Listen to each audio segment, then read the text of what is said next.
Hey, this is David from Peaks and Cells again. Today we're going to talk about Tecan's two flagship models, the Tecan Evo and the Tecan Fluent. We're going to give you the skinny so you don't make the wrong choice. Over here in this corner, we have the older Tecan Evo, and over there we have the newer, shinier Tecan Fluent. Let's get into this. Over here we have the Tecan Evo. What we really want to focus on right here is the LIHA. That's short for liquid handler. I really like the Tecan Evo because it's simple, it's easy to use, and it's relatively easy to program amongst liquid handlers. The 8-channel pipetter here is called the LIHA, short for liquid handler. This unit can accurately pipette down to 3 microliters. What's nice about the Span 8 is, like the name states, it could span. So that's really convenient because it can handle all types of racks and all types of decks. The drawback on this LIHA compared to the Fluent is it's not controlled on the Z-axis, so alignment can sometimes be an issue. There is an MCA on the Evos as well.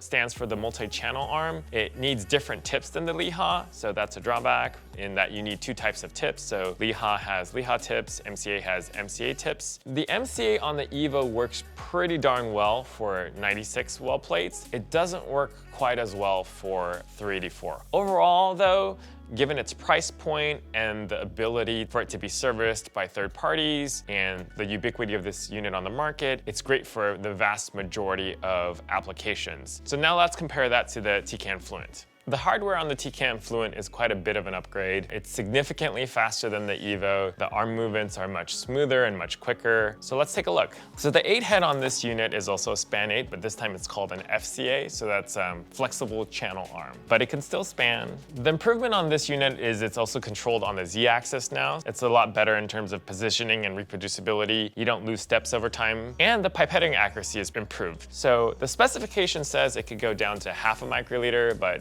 it's probably closer to 1 microliter. Half a microliter is pretty tough. So that's the FCA. Over here, we have the MCA. This is also the multi-channel arm. So the multi-channel arm is pretty similar in terms of looks and hardware compared to the MCA on the Evo. The major difference on this guy though, because the positioning is a lot more accurate and it's also controlled on all axes, it's way more accurate for 384. What I would say is if you're doing applications where you require 384 plates, it would be a really good idea to go with the MCA on the Fluent. Now let's get into the software. The Evo is pretty intuitive and easy to use. Really easy to program, really easy to do loops and mixes. Most standard programming is super easy on it. Overall, as far as liquid handlers go, they're very user-friendly. Now with the Fluent control, which is the new software on the Fluent, it definitely is more powerful. There's a lot more functionality. There's really nice features I like, such as reagent distribution. For reagent distribution, you can highlight the source plate and you can highlight the destination plate. You don't need to do much scripting and it can pipette from one plate to another. However, it seems like the software went backwards in many areas. For instance, it's much harder to do simple things like do a loop, or a mix is no longer part of the liquid class. The positioning is slightly more complicated, and the overall software, although it's aesthetically nicer, the EvoWare is definitely more intuitive and easier to understand. Lastly,